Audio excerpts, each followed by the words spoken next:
You're effectively giving some kind of computer software full access to your computer to run programs, to read files. It really is like a virus. Back in the 90s and 2000s, we were like so nervous about viruses on our computers that we would install McAfee or Norton or whatever they were. And now we're like welcoming them onto our system, but they behave the same way. That's what everybody's doing with their OpenClaw. They're getting a separate computer. They're locking it down with file encryption and everything. And then the final step, they're inviting Anthropic or OpenAI to slurp up all of their data.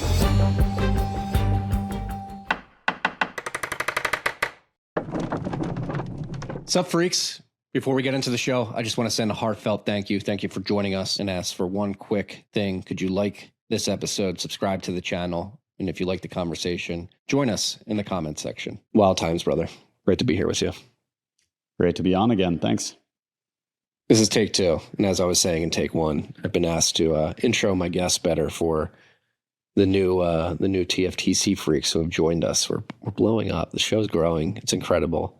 For any of you new audience members out there, I'm sitting down with Mark Suman, co-founder of Maple AI. He's at the cutting edge of AI privacy, which is a topic that I think is becoming more and more on top of people's minds as they begin to experiment with the tools that are hitting the market, particularly the agentic tools, and they're realizing how much access they're giving over to some of these large language models, particularly provided by OpenAI, Anthropic, and Google. And so I figured it'd be a good day, good week to get an update from Mark, because I think I don't want to say we're at like this inflection point where we're going to go one direction or the other. I'm actually pretty optimistic because of individuals like yourself and the team over there at Maple with you and Anthony, building your tools. So maybe an update for the freaks who didn't catch our last, or who did catch our last episode, where we talked about what you guys are building at Maple and how you're incorporating it. What has happened in the last 6-8 months since we last met? Yeah, sure. Thanks for the intro. Man, it's not what's happened in the last 6 months. It's like what's happened in the last 6 days. Everything is changing so fast. It feels like a whirlwind trying to keep up with the AI news. So I guess for your listeners, if they feel overwhelmed by this, like I share your sentiment. A lot has happened. I mean, Maple has grown a ton. We've added in live web search. So now it's not stuck in the past, but it can grab current information. But it doesn't do it like it does it in a private way where we use the Brave Search API, we protect your identity, all that kind of stuff to go out to the web and fetch information for you. And then back in like December timeframe, we really started leaning into this agentic AI stuff and wanted to put an agent inside of Maple and do some kind of chat assistant within Maple. And then at the same time, obviously other people had the same idea. So this whole OpenClaw thing jumped on the scene. We'd been looking at it, and then they came on. And so we're like, okay, this kind of validated this idea. People really want to have some kind of AI that's like constantly working for them. So we're building that into Maple, not OpenClaw itself, but similar functionality. What else do we have? We've got really powerful reasoning models now. So Kimi K 2.5 is like on par with a lot of these Anthropic, a lot of these OpenAI models. So you get really good intelligence, you get really good agentic coding, math computation. There's all sorts of great things that are in there now. And the open source models have caught up. Like it's indisputable now. They are as good as the frontier labs. And so we need to stop thinking that like using open source models is like a subpar experience. We just need to build better tooling around them to make them even more competitive. I think that's key. The tooling is somebody who's been using OpenClaw for a while now in AI terms. It's insane how beneficial it has been to our workflows and extending my productivity here. But I'm always acutely aware of what's happening behind the scenes. I've got mine living in a VPS. It doesn't have control of my computer or anything. And that is for a reason. It's because I know that the sort of walled garden model providers have access to everything I'm doing when I'm pinging their models. And so I think you are far better suited than I am to basically explain what's happening, because I think a lot of people are out there experimenting with OpenClaw, connecting it to Claude's API, OpenAI's API, and just running wild. What is happening when people are doing this and running wild behind the scenes? Yeah. You're effectively giving some kind of computer software full access to your computer. You're giving some app access to everything on your computer to run programs, to read files. It really is like a virus. Back in the 90s and 2000s, we were like so nervous about viruses on our computers that we would install McAfee antivirus software or Norton or whatever they were to block these kinds of things. And now we're like welcoming them onto our system. And but they behave the same way. But this time we are, inviting it in, and we feel like we can control it. So I would just say, like, remember that as you're installing this stuff, you're giving it like full root access to everything that you have, which I commend you for running it in a VPS. That's a smart way to do it, or run it on a totally different computer, one that is locked away from everything. But if you're going to put that computer on your home network, on your same Wi-Fi as everything else that you're doing, you might have a bad time. So I would just be careful, because this thing could start scanning the network, looking for ports that are open, start walking around quietly behind the scenes, and you won't quite know what's going on. I have this meme constantly running in my mind. I don't know if you've seen the meme of The Simpsons, where Mr. Burns and Smithers are like walking into this lockdown compound, and he has to like scan his eyeballs to open up one door, and then he has to do his handprint to open up another door. And it's like this really secure thing. And when they get to the final room, there's this like back door that's just like blown open, and this cat or dog comes wandering into the final enclave where he gets into.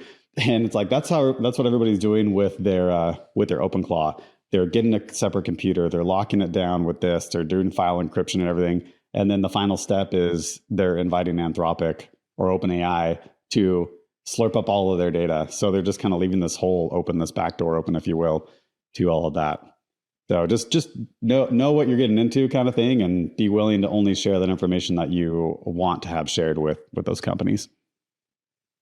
So I assume that most people that are doing this are relative novices, aren't aware of this. And if you weren't aware before, you are aware now after Mark's incredible explanation. But what are you seeing in terms of the people who are not novices, like long-time software engineers, system admins, and programmers, in terms of their recognition of that backdoor that you just described? And do you think they are worried about it? Do you think it's okay? Do they think it's a necessary evil? Like, is there a sense amongst senior software engineers that there needs to be a more secure setup?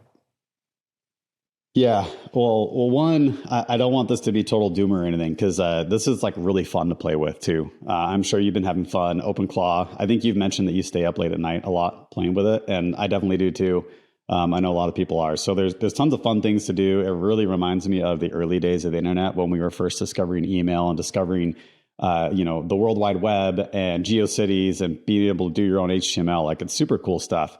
So I think that people should definitely play around with it.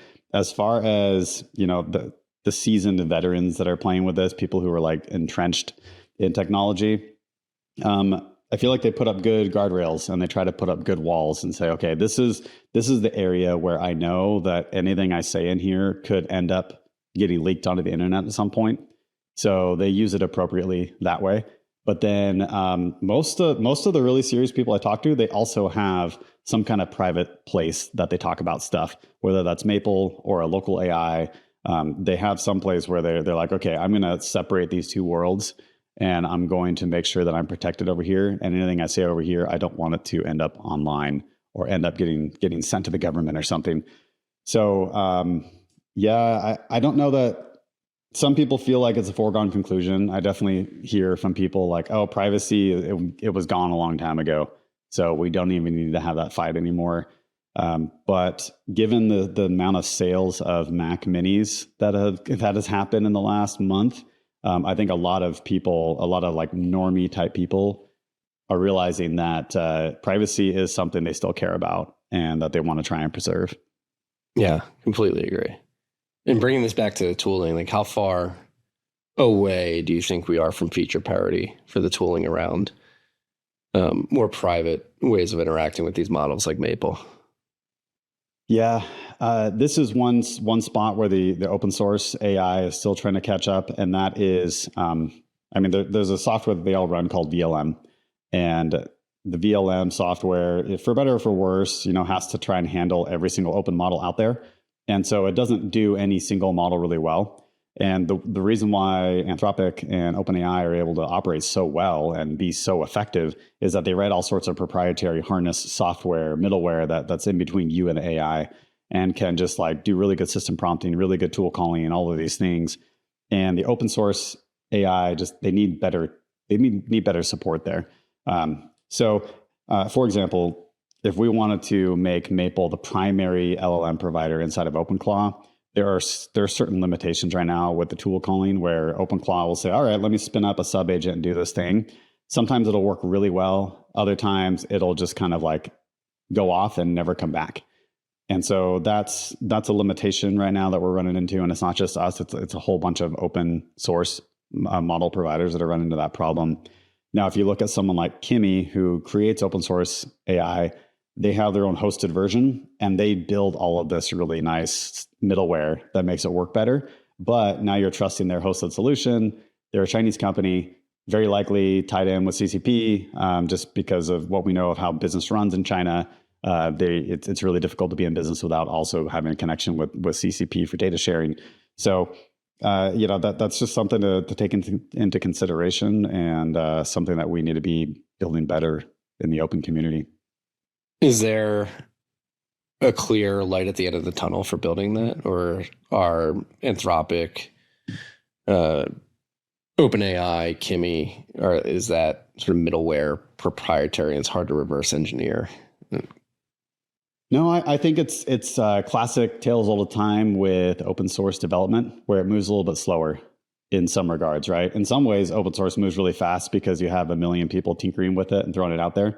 But with something as complex as hosting software for open models and LLMs, everybody's kind of centralized on this one project. And so now we're at a bit of a bottleneck trying to get that project to make improvements and move forward. So it's just going slow, but I think with time it'll improve, and maybe someone will come out with an open source competitor to that project, and we'll see some innovation there. But there is light at the end of the tunnel. I think improvements will be made. It's just going to take a little more time to get them through.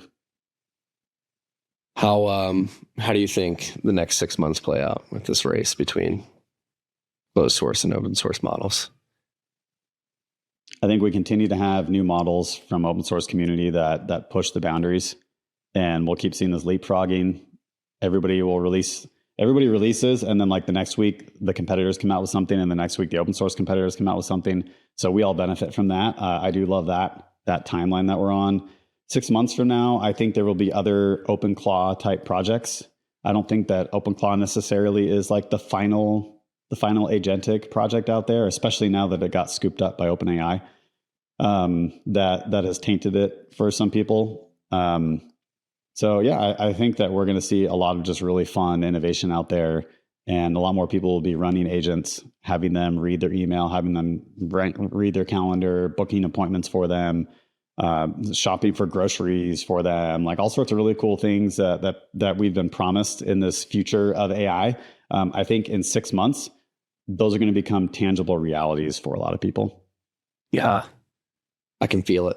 What are your thoughts? I mean, I was tweeting this out yesterday. If you look at the sort of public spat between the Department of War and Anthropic right now, in the idea of AI safety, I think it's pretty clear to anybody paying attention that Anthropic is, I don't know if they're feigning worry about it or if they're legitimately worried, but I think the end product of them getting their way could be bad for open source models particularly. But it seems like the Department of War and Anthropic are in a public spat, but to me it seems like a Hegelian dialectic problem reaction solution thing, where Anthropic's like, hey, I don't want you to run wild with this, we need more guardrails. And I could definitely see the government saying, okay, we'll give you guardrails, we'll create these regulations that force them onto the market. Do you worry about that at all? Yeah, I mean, government regulation moats to drive out competitors, like that's a classic dark pattern that happens in business.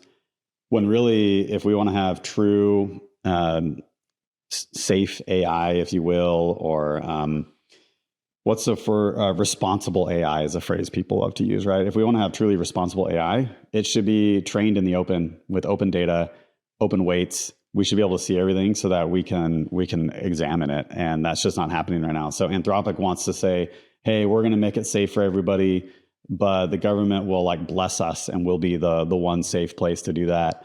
That's just not good for anyone, because now we're all dependent on this closed company, this closed source, and depending on the government to be the auditor of safety. And I don't want the Department of War, Department of Defense of the U.S. government to be the one that's telling me which AI is safe for me to use. That just seems like we're all going to have a bad time. Yeah. I mean, the progression of events over the last couple of weeks has been quite interesting for the tinfoil hat Marty Jones and me. And you, what do you see in there? Well, when you pair the sort of back and forth between Hegseth and Dario in Anthropic and the Department of War with the announcement of this distillation attack that Anthropic was subjected to, where the open source models were, Anthropic is claiming they were using Anthropic's models to train themselves, and they're claiming some sort of copyright infringement or an attack on their proprietary data in alpha.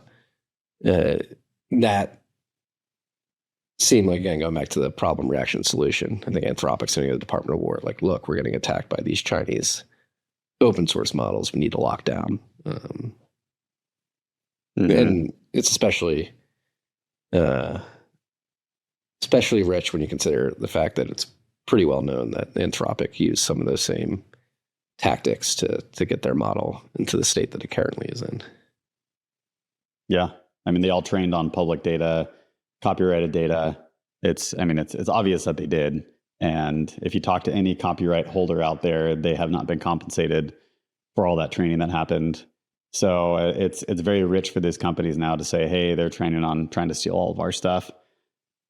I mean, maybe this will be like a foot in my mouth moment, but I also I don't know how a partnership between Anthropic and the Department of Defense, Department of War, stops these open source models from continuing to progress and develop.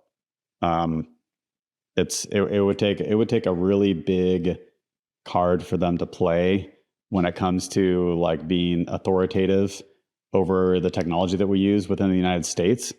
And I don't know that they necessarily would want to play that card, but they would really have to lock things down and try and control what American citizens are using.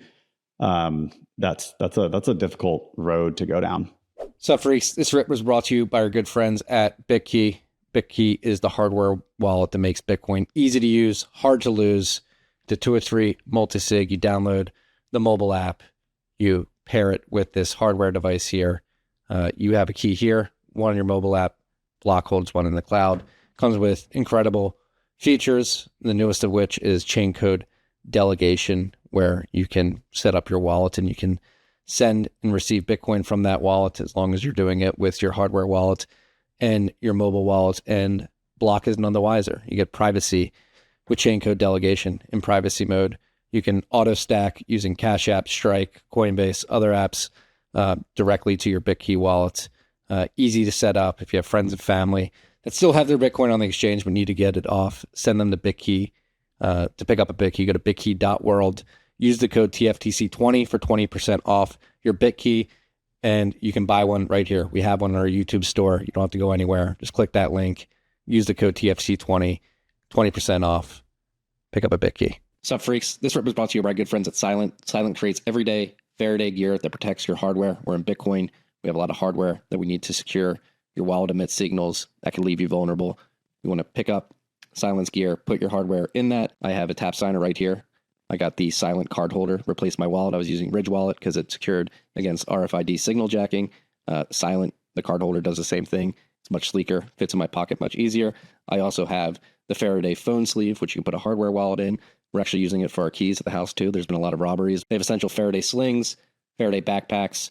It's a Bitcoin company. They're running on a Bitcoin standard. They have a Bitcoin treasury. They accept Bitcoin via Strike. So go to slnt.com/TFTC to get 15% off anything, or simply just use the code TFTC when shopping at SLNT.com. Patented technology, special operations approved. It has free shipping as well. So go check it out. Yeah, well, then you pair it too with the push for the digital ID, age verification. Think of the children.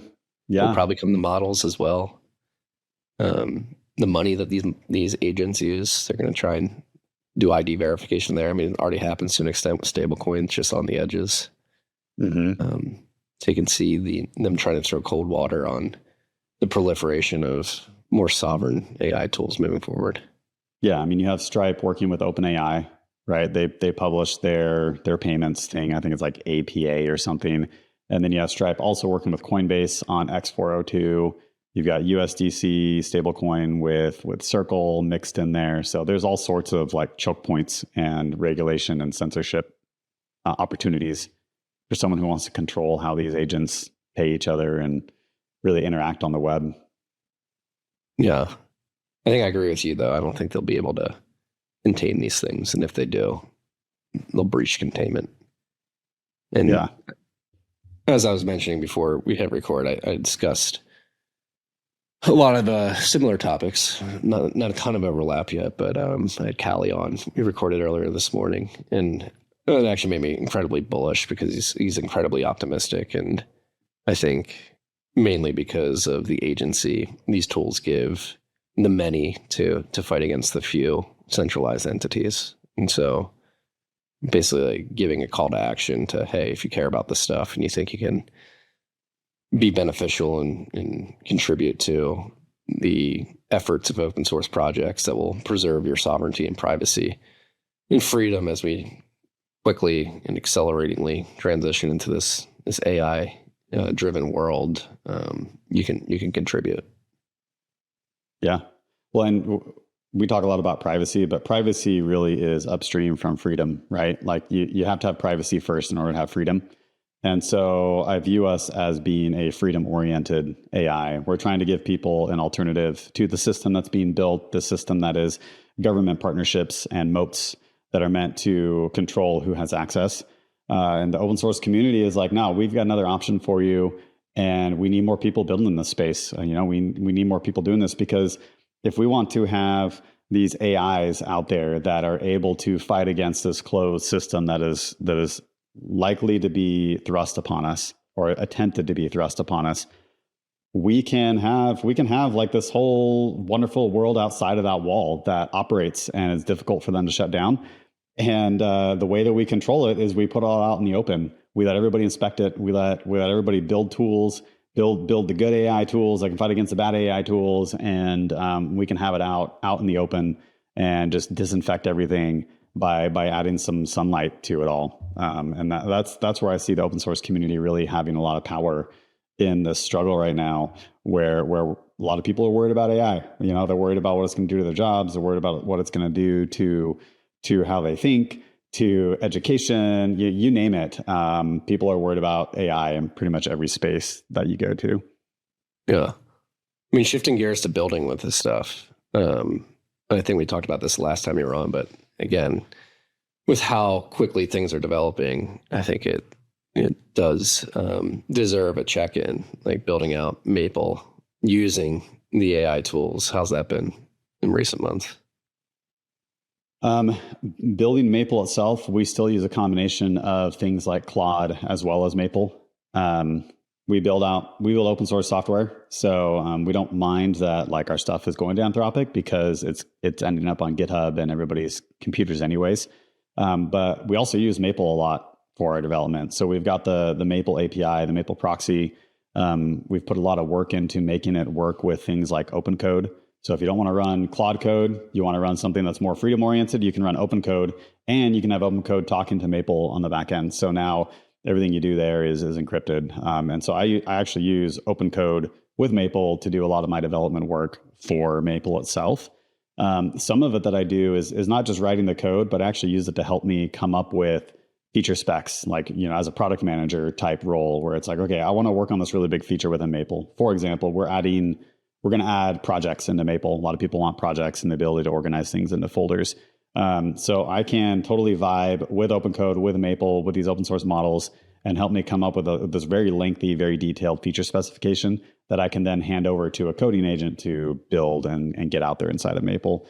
But that whole thought process and ideation, I like doing it in a way that is a little more private and not just giving it all over to Anthropic. That's just one example. But then the proxy itself has been super useful when I go to visit companies or organizations and do AI trainings with them. We can vibe code really cool, powerful tools for them right there on the spot that are powered by Maple in the back end. I posted this online last week, but I was able to build 2 tools really quickly just by texting over Signal with my OpenClaw that was running Maple in the background. And I was able to build a tool that did translation. So if you are like an activist organization or a nonprofit and you want to publish some kind of thing and have it go out in multiple languages, then you just paste this into my tool. It runs it to Maple in the back end and comes up with 20 different language translations or however many you need within a few seconds. And these are just really small tools, but things that you can run locally. You don't have to send all of your stuff to other companies. You can just run it locally and then have Maple be the brain behind it. So yeah, there's a lot of really cool, powerful things that people are building with something like the Maple proxy. It's all there. It's all possible. I mean, and while you're talking about the Maple proxy and basically talking to it via Signal, I think that's one thing that I've come to realize, or developing a stronger belief in the idea that just the form factor of how we interact with the internet or apps is completely changing in front of us. My whole user experience of interacting with my computer has changed dramatically, where before 2 months ago, I was using voice to text, but seldomly. But now, anytime I need to get something done, it's like voice to text to my agent to go get stuff done. And then you think about what these agents can do in terms of just building stuff for you quickly, whether it's decks, dashboards, visualizations. And then you think about, are apps even going to exist in the future? And I know we've talked about this behind the scenes, but this idea that the form factor is, if agents are going to be doing a lot of the heavy lifting for things you want to get done, it's going to be somewhat invisible in the back end. These agents are just going to be speaking with each other and speaking with services via API calls. Are you a believer in that? No, definitely. I do think there will still be software in the world. Us as human beings, we still want to rely on other people to figure things out for us and do the heavy lifting, do the maintenance, do the security auditing, that kind of stuff. So there will exist a market for that. But a lot of the small things that we depend on right now are just going to be agents figuring it out on their own. And it's going to be one-offs, right? They're going to spin something up. They're going to go talk to their agent. They're going to make it happen, and then they'll wind it down. They won't need it anymore. Won't need to persist. And if it does, it'll just persist within the agent, and it'll be like, all right, here's my own little set of tools that I built myself, and I'm going to use it to talk to these other agents out there, and maybe there will be some kind of sharing between them where they're like, okay, here are these skills that I have that I'm going to share with you, kind of like we see with OpenClaw, but they're going to be spun up by the agents themselves. Do you want to hear my 3 to 5 year projection of where I think some things are going? No, I don't think anybody wants to hear that. Yeah, right. I've been working a lot right now on two-way voice communication. So I want to make Maple better at two-way voice. I want to take it on walks with me and really just be able to talk to it. I want to be in the car. I have CarPlay up on the screen. I want to be able to interact with Maple and just have a two-way conversation with it there. I think 3 to 5 years from now, most people are interacting with AI just through some kind of hardware device that they're wearing. I know that you and Matt have talked about this, and I think spot on there, but it's going to be something like AirPods or some kind of pendant you're wearing, glasses, something that has microphones, potentially cameras. That's how we're going to just be interacting with the internet now and getting things done. With some combination on our phone or something we can look at. The thing that I want Maple to be ready for, and this is what I want us building toward, is that future right there is likely going to be proprietary hardware. It's going to be things running on these devices that we cannot inspect the code. We don't know what they're doing. We don't know what kind of directives they have in them, or guardrails or gates that they've put up to prevent you from doing certain things with them, right? So I would love for Maple to be in a spot where we can support, we can create, we can be embedded on devices that have open source firmware with reproducible builds, that you can have your own headphones and you can be doing stuff. And okay, when the microphone's on, I know first off when it turns on, and then when it is on, I know where it's going, I know what it's recording, I know how the data is being handled, whether that's through my own infrastructure or through some kind of encrypted backend, rather than this kind of quasi-surveillance state that's going to continue to be embedded in our lives, where everybody's wearing AI tech that's constantly listening and watching everything we do. What's the landscape of that hardware and firmware looking like? Right now, we have a lot of big companies that have talked about building things, but we don't have any concrete plans on what they're building. If you look at what's publicly available, right? Meta has their glasses. Apple did the Vision Pro, which is very hefty and heavy. I don't think that's where they land. And then OpenAI is openly talking about building their own device. They've been very public about that. All three of those companies are proprietary and locked down, and I don't see them saying, hey, we're going to open source our firmware and we're going to provide reproducible builds so people can cryptographically prove that this is the code that's running on your device without a backdoor inside of it. I'm not seeing anybody. Well, I shouldn't say not seeing anybody. There are a couple of companies that are building open things. One of them that's really interested is called Pebble. I don't know if you remember the Pebble watch that kind of launched the whole smartwatch revolution. Mm-hmm. They've come back and they're building open source hardware, both watches, and they've got this ring that they're working on. To me, that's really compelling, and I'd like to dig into there more and see if Maple can be something that can partner with the device maker like that. I'm also bullish on Daylight Computer. I think that there's a lot of interesting things that could be done there with open firmwares and with Maple and other kind of private AI solutions, if you will. And I think there will be others that pop up too, but we need more people building out in the open. Yeah. Yeah, Start 9 caught up in Battle the other day. The big progress they're making is imperative. Are you optimistic right now? Oh yeah, totally. I am. I have to sell Maple to people and convince them that they shouldn't give all their data over to the big AI companies. So I often come across as like negative and a doomer, but man, I'm having so much fun. Like this is a blast. These AI agents building with AI. I know you've expressed this opinion, but it's very empowering. Especially, I come from a software engineering background, but people who did not know how to write code, now they're able to use these tools to program and do things that they couldn't do in the past, where they had to depend on other people. And it's like, your ideas are no longer the limit. It's just which ideas you want to pursue, which kind of sweat do you want to pour into something and trying to make an idea really take off, and what kind of market can you validate to build something for that. So I'm super optimistic about that. I think that this is a really fun time, a really cool time to be alive. Pairing that with like the difficult transition we might go through with people getting laid off and job markets having to transition to some kind of new industry that we don't know about yet. I'm constantly like at odds with that, but I am optimistic that we find a way through this. What do you mean by you're at odds with it? I'm at odds with the fact that like I'm really like excited and having fun building AI, even though I know that there are people who are out there who are super worried that they're going to lose their job because of the AI. And I've already talked to people, even family members and friends who have run into this problem, and it's hard for me to be smiling and be like, yeah, isn't this awesome? I'm sorry you lost your job. My message is like, learn how to use these tools, and it's not only going to make you better at your job, but it'll help you team up with other people. If a bunch of really smart people lost their jobs, they can team up together, form a new company, and hire people who can come along. And I think we just birth thousands and millions of new companies that are smaller, more nimble, more local. Right. I was chatting with somebody yesterday who kind of framed it this way. I thought it was cool that you have all like your local ranchers and your local farmers in your community. You go to the farmers market to buy stuff from them.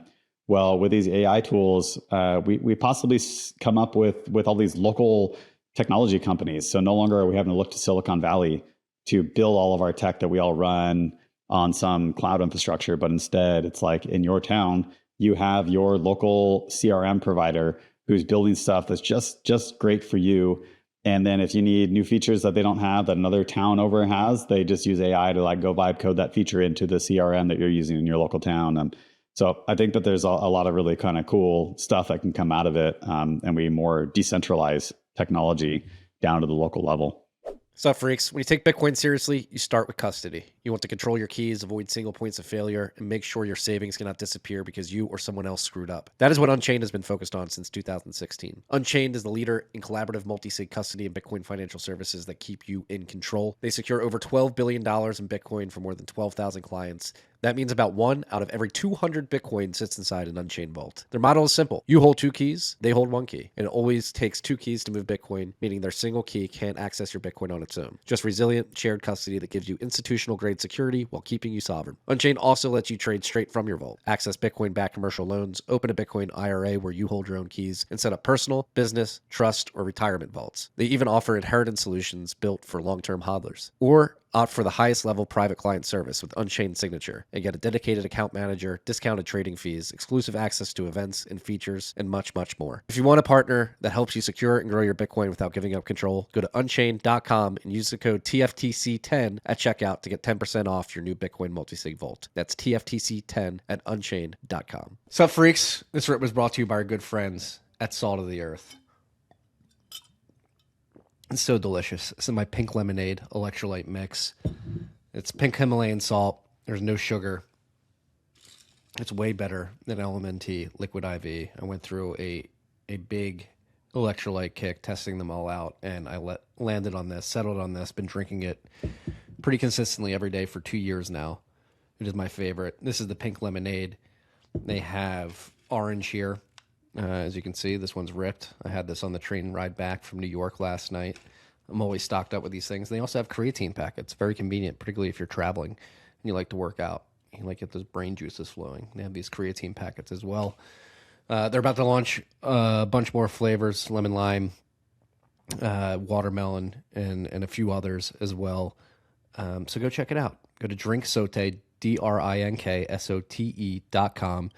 Use the code TFTC for 15% off. Seriously, game changer in our house. My wife drinks it. I drink it. Our boys drink it. Stay hydrated. It's a beautiful thing. When I asked this question to Callie, but I'll ask you as well, because I think getting different perspectives on this for the audience could be beneficial. But like, what would your advice be to somebody listening to this who has been apprehensive or intimidated to begin playing around with this stuff, to take the first step? Like, what should they do? How should they approach it? What should their mindset be? I think it's imperative. Excuse me. I think it's imperative that everybody play around with it. You just need to try it. I know it can be scary, and maybe it feels overhyped. I tend to be someone who, when something gets hyped up, I ignore it for a while because I don't want to be caught up in fads. And that's served me pretty well throughout my life. But this one does not appear to be a fad. So I would just recommend sign up for one of these tools, pay a monthly subscription because you're going to get the full access to the tool. You're not just going to get like the free access that's limited. And then pick one thing in your life that you're like, okay, this is something that I do all the time. Maybe AI can help me do it easier. And just try to automate that one thing. And automate isn't necessarily like it's going to keep going for you constantly while you're asleep or something. It doesn't have to be that difficult. Just something that you have to write, an email you have to write once a week to a boss, or something that you do at home every day. Pick one thing and see if AI can help you do it better. And I think that'll be your toehold into seeing kind of like what these tools are capable of. And then you'll start coming up with more and more ideas of things that you can do. Yeah. Play with it. You'll get obsessed quickly if you have the aha moment and you are successfully able to achieve one of those tasks rather quickly. It's holy crap. Well, and I know that I'm biased here because I sell subscriptions to AI software, but seriously, like if you need to cancel a Netflix subscription and sign up, and any one of these AI tools, just sign up for one and pay them $20 a month. I don't care if it's OpenAI. I would rather it's Maple, but pick one of them and just get off of zero. Just get started playing with it, and do it for a month. Just give up Netflix for a month. I think you can survive, and try out one of these tools and see if it brings any value to your life. And I am highly confident that you will find some kind of value in it. And then you can make the decision, am I getting more than $20 a month out of this? If you are, then keep it. And if you need to get Netflix going again, then do that. But I think you should just get off of zero and get started. For all you Christians out there, it is the Lenten season. If you haven't given up anything yet, you could drop Netflix for the rest of Lent and pick up a Maple subscription, begin toying around with this. There you go. Back to your voice to voice, because I agree. I think that's important. I think we're headed towards a her world. I think Spike Jonze did a very good job of visualizing what the world of AI will look like in the form factor, which most people land on. I think voice to voice is where we're going. I think my voice to text stepping stone right now is just that, a stepping stone. Eventually, the voice models will get so responsive, and it'll just be much easier to correspond with your agent via voice than voice to text or text to text, whatever it may be. But you had your agent join the What Bitcoin Did podcast. It completely borked the system. What happened there? Yeah. So I knew I was coming on with Danny. We were going to record on Sunday night, my time. And so I was like, oh, I've got this crazy idea. Can I get my OpenClaw to come on and join the podcast? I haven't heard of anybody doing this, so it's possible that it was a first. But I spent Saturday with a Maple proxy with OpenCode and just vibe coding the heck out of this thing. I think I had Claude code in the mix. I had multiple things going, but I built it, and it's this really cool system. So I got it so that I could join a Riverside link, because that's what he used to record that episode. It comes on, it's listening to all the audio. It creates like a fake audio connection to the system. It gets all the audio in, and then it uses a local whisper model. So I'm not sending anything to Anthropic, by the way, or OpenAI. It runs a local whisper model that transcribes all the audio. And then it takes that text and it sends that text to Maple and says, hey, is this something that I should respond to? Or are they just talking back and forth with each other? And then once it decides, oh, this is something you need to respond to, then it comes up with a response, sends it back to my agent. And then it uses another local model. It's called Supertonic, which is a text-to-speech voice generation model. Creates the voice, and then it sends it back out through this fake microphone that it plugged into Riverside. And then I had it build like a video thing too. So it had its profile with like these emanating rings coming out as it talked, and it was able to respond to us. It didn't work as well in my testing as usually happens when you do AI or technology stuff, but it was able to listen to me and Danny, and then it heard that I was talking to it and came up with a response. But in the process, I don't know what happened. Something with the Riverside platform, it booted Danny off of the call, so he was gone. It was just me and my bot Cooper on What Bitcoin Did, and then eventually Cooper got booted off by Riverside too. So then it was just me for a little bit until Danny could get back on.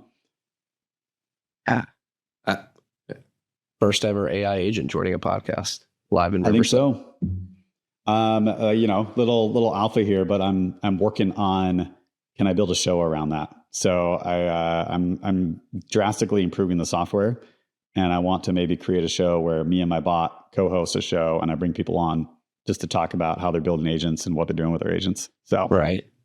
So I would you love heard it to here first. I would love to join as a guest. Okay. I mean, I'm a layer behind you. I'm not sure if you saw, but this morning was the first ever podcast companion edition of the Bitcoin Brief newsletter, which I've been building with my agent over the last few weeks. We've reinvigorated the 5-day-a-week newsletter for the Bitcoin Brief, and with the help of my agent. But I've been doing it for the last 2 weeks. I was like, hey, maybe there's some people who don't like reading too much. They'd rather listen to this. And so last night I vibe coded, I guess, for 2 hours, and was able to set up a flow where we'll take the sort of written newsletter, build a script, a newscast-like script about it, hooked up an 11 Labs API token, and used a But my audio is out there. I've been recording Yeah. podcasts for almost 9 years now. So my voice is going to be out there. I'm thinking about, I need to trademark it, I think, but, I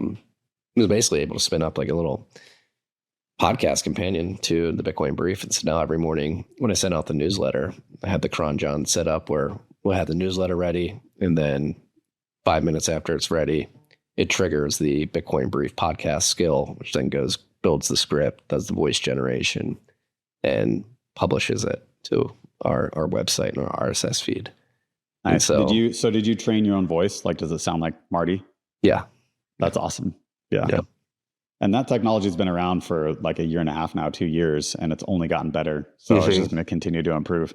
Well, we tried something on YouTube like a year and a half ago with this, and it just sounded too robotic. But now it's still a little robotic, but it sounds good enough. But yeah, point being, the ability to just do these things, and as a content creator, for lack of a better term, somebody who runs a media company, it's something, as you can imagine, I've been thinking very deeply of since I've been interacting with these agents, is how is this medium going to evolve and change? And I think your idea for an agent co-host for a podcast is one of the examples of things I think many people aren't prepared of. They may have a visceral negative reaction to it, but I think it's inevitable. It's going to happen.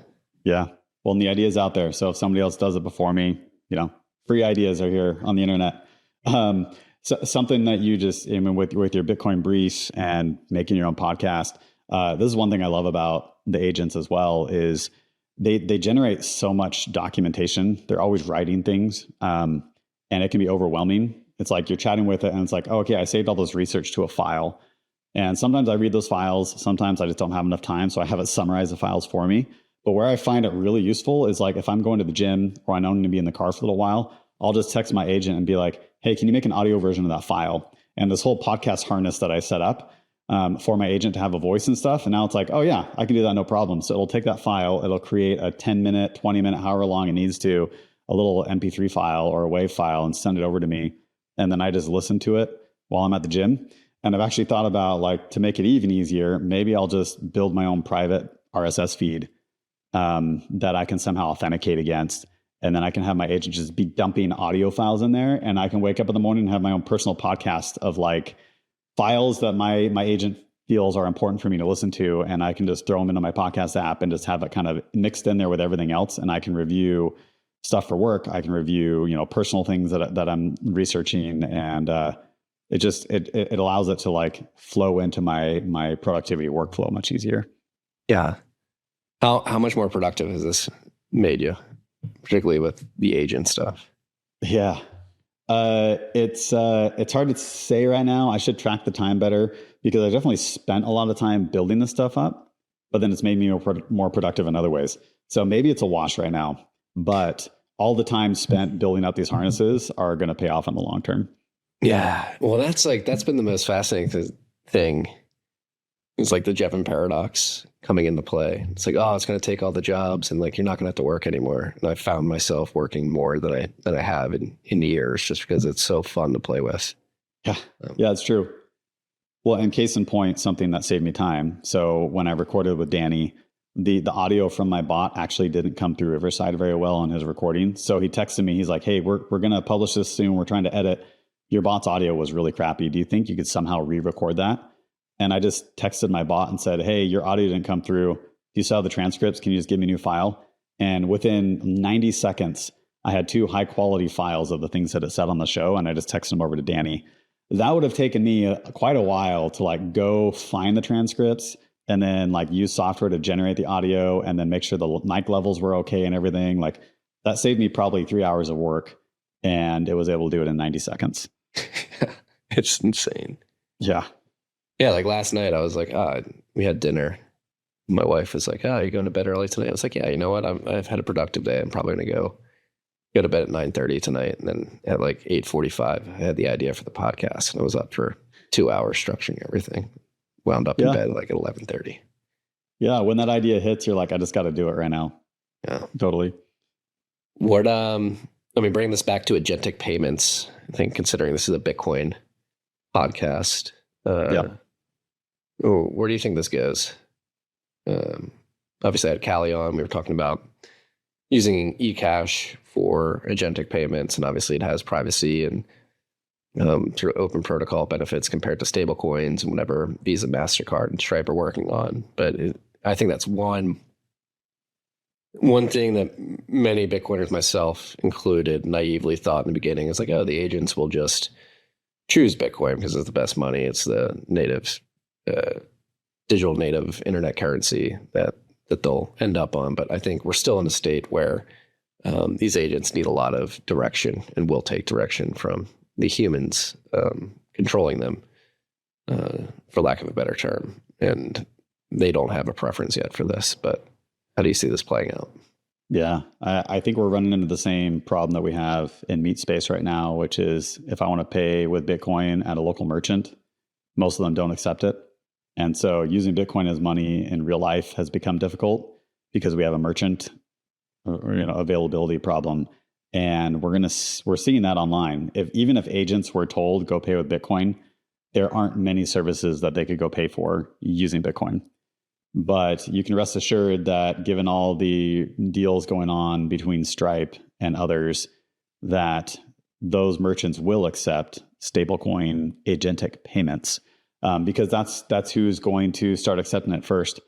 So it is definitely not a foregone conclusion that they're going to choose Bitcoin as the best money. We need to be building it. We need to be getting online merchants to accept it, and we need to build tools that make it super easy, right? They're not going to accept it if it's not convenient. So we need to build convenient tools that can be plugged in. Zapright, if you're listening to this, hey Zapright, we need some good agentic payment functionality. I know that Lightning Labs is working on it. I know Amboss is working on stuff like that.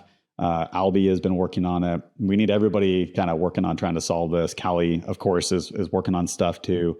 We need good tooling, and then we need merchants to accept it. There's a third way. And I think the third way that maybe we run into is if you give your agent a directive to go buy something for you and it gets blocked out by the traditional system. I think maybe one example would be ammunition for a gun. So if you are a competitive shooter and you compete legally in shooting competitions and you tell your agent, watch my inventory of ammo and go buy more before I have upcoming competitions. Here's my calendar. Make sure I'm always stocked up with my favorite ammo. If for some reason that gets blocked by Stripe, because Stripe has notoriously blocked those kinds of transactions, your agent's going to have a bad time, but it's going to want to solve things for you. And so it's going to search the internet for an ammo provider that accepts Bitcoin. And if one isn't there, it's going to come back to you and say, hey, here are all these providers. This is where I want to buy it, but they can't accept it. And maybe it reaches out to them for you, and maybe you reach out, but eventually there will be someone, and I'm pretty sure I know there's at least one ammo provider that's a Bitcoiner. Right? Phoenix Ammunition. Yes. So if they're willing to accept Bitcoin, then they're going to have all the agents coming to buy ammo from them. And so this is actually one way that I see merchant adoption potentially is when people get blocked out of the system, and then maybe it grows from there. I just don't think we should depend on that. I think we should be more proactive and get ahead of the problem. Yeah, that's the again, to your point, the chicken and egg problem of, I had somebody on the show a couple of weeks ago and they're saying it's a supply side problem. It's like, no, the supply of Bitcoiners are willing to spend Bitcoin is certainly there. And particularly they want the ease of giving their agent a budget and having it go complete things for them autonomously using Bitcoin if they need to pay for stuff. It's a demand side problem on the merchants. Like the merchants need to demand Bitcoin, and it's something we've been banging our heads in the Bitcoin space about for well over a decade now. The merchant adoption meme has been around since Roger Ver, and I don't know what it is. Maybe it's the interchange fees. Maybe it's I really like what the Money Dev Kit guys are doing, where you can have your agent accepting and sending payments within 5 minutes. Like, is it a KYC AML onboarding friction that pushes people towards Bitcoin? I don't know. Yeah, that's something I need to look at more. Money Dev Kit. I'll be honest. I know. We've talked to Nick Slaney before, but I need to look into that project more because I think that's really cool. I like what I hear about it. Yeah. What? I must apologize for being late. I want to get that on air, on the record. I was tardy to this. Nobody recording. knows. Now they do. but I want to be respectful of your time. I know you're extremely busy. What have we discussed that you think is something that the audience should know and care about right now? I mean, Maple's here to build the freedom future for AI. So we would love for people to partner with us. We have actually quite a few organizations and companies that are starting to buy team accounts on Maple, which is super helpful for us because not only are they securing their entire pipeline, but it helps us to bring more stabilization to our platform, more revenue coming in, and helps us to build up better tooling for them so that they have better. It's this chicken and egg problem where it's like, we want to have business customers, but we need better business features and vice versa. So if you are an organization out there, if you're like a small firm or a small company, even if you're at a large company, but you have your own organization within that large company, I would definitely encourage people to go check out trymaple.ai and check out our team's plan, because that's really, I think this is really helpful for the cause in general. And then, we talked about it briefly earlier, but we're building out this AI assistant within Maple. So it's going to be very different from like the AI chat that you have now. When you start a new chat in Maple or ChatGPT or anywhere, you pretty much start with nothing. Like there's no understanding. You open up and it's like a blank slate. It doesn't know anything about you, and you have to like tell it everything you want it to know. That functionality will remain within Maple, but now we're going to have this very conversational, easy to talk to chatbot that is going to give you short responses, just like you and a friend are texting each other. And it's going to build up really good memory about you over time. So it's going to get to know you, and it's going to be able to kind of help you out more than having to start from zero. And this, I think, is really where the privacy is a big win. And this is something that OpenAI and others don't have. And that is, when you are talking to a tool that you know is end-to-end encrypted, you're much more open about things you want to talk about. You're much more willing to give away information because you know that it's safe and protected. And that is where the most private AI can now become the most personal AI. And you can have this AI chatbot assistant, your own personal assistant, executive assistant, whatever you want to call it, that's going to get to know you so well that it's going to become so much more useful to you than a tool put out by some big company that you don't totally trust because you're not being as open with it. So that's coming. We're working on it right now within Maple. It's going to be here in the weeks and months ahead. And we're really excited about that. It's such a massive unlock for the agentic world, like just having sort of cache context that I can pull from easily. That's the one thing I've learned with OpenClaw, is just setting up the memory system and making it so it can pull things from memory rather trivially. I mean, that's a big problem with just using the models by themselves, is the memory compacts, the context compacts every so often once you hit the token limits. Now, with these harnesses like OpenClaw, when you guys are building in Maple, it's going to make it, the user experience goes up dramatically. Mm-hmm. Yeah, and then at some point you end up with so many agents, you like kind of forget to check on them. I kind of run into this where I'll have multiple open codes running at one time in different tabs in the terminal, and it's like, oh shoot, I forgot to check on this one. It's just been sitting there waiting for me to confirm something. There's this cool tool with one of the plebs on Noster. It's called Wingman. You can go check it on GitHub, but it's this cool way to open source code to manage all of your agents. And you can like do it from your phone, you can do it from a web browser, and you can basically like keep tabs on them and make sure that they're continuing to move forward on things that you want. So I need to go look at that more. He just made me aware of it yesterday. So yeah, I think there's some cool additional tooling to build around these things to make you even more effective. Yeah.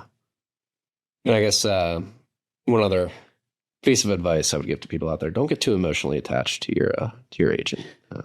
I think getting one-shotted by AI psychosis is a very real possibility out there. Yeah, it's a tool to get stuff done for you. It's not Scarlett Johansson and her. Yep. You can give it a name, you can give it an avatar, but please just remember it's a tool, and don't go further than that. Yeah. I mean, hey, free world, you can do what you want, but I think you're going to have a bad time. Yeah. Well, Mark, thank you for doing this again on short notice and for putting up with my tardiness. I think, as I said, every time you come on the show, I think what you and Anthony are building is extremely important, and I'm very happy to see the progress that you guys have made and the fact that you guys are on the tip of the spear of this AI revolution, particularly on the side of freedom and privacy as it develops, because like we've said many times throughout your appearances on this show, it could be very dystopian if we don't do this the right way. Yeah, definitely. Well, thanks for having me on. It's always fun to catch up and chat about this. Go to trymaple.ai. Use the code TFTC. You'll get 10% off. 10% off your subscription. Go check it out. Peace and love, freaks. Awesome, man. Thank you for listening to this episode of TFTC. If you've made it this far, I imagine you got some value out of the episode. If so, please share it far and wide with your friends and family. We're looking to get the word out there. Also, wherever you're listening, whether that's YouTube, Apple, Spotify, make sure you like and subscribe to the show. And if you can leave a rating on the podcasting platforms, that goes a long way. Last but not least, if you want to get these episodes a day early and ad-free, make sure you download the Fountain podcasting app. You can go to fountain.fm to find that. $5 a month, get you every episode a day early, ad-free, helps the show, gives you incredible value. So please consider subscribing via Fountain as well. Thank you for your time, and until next time. Okay.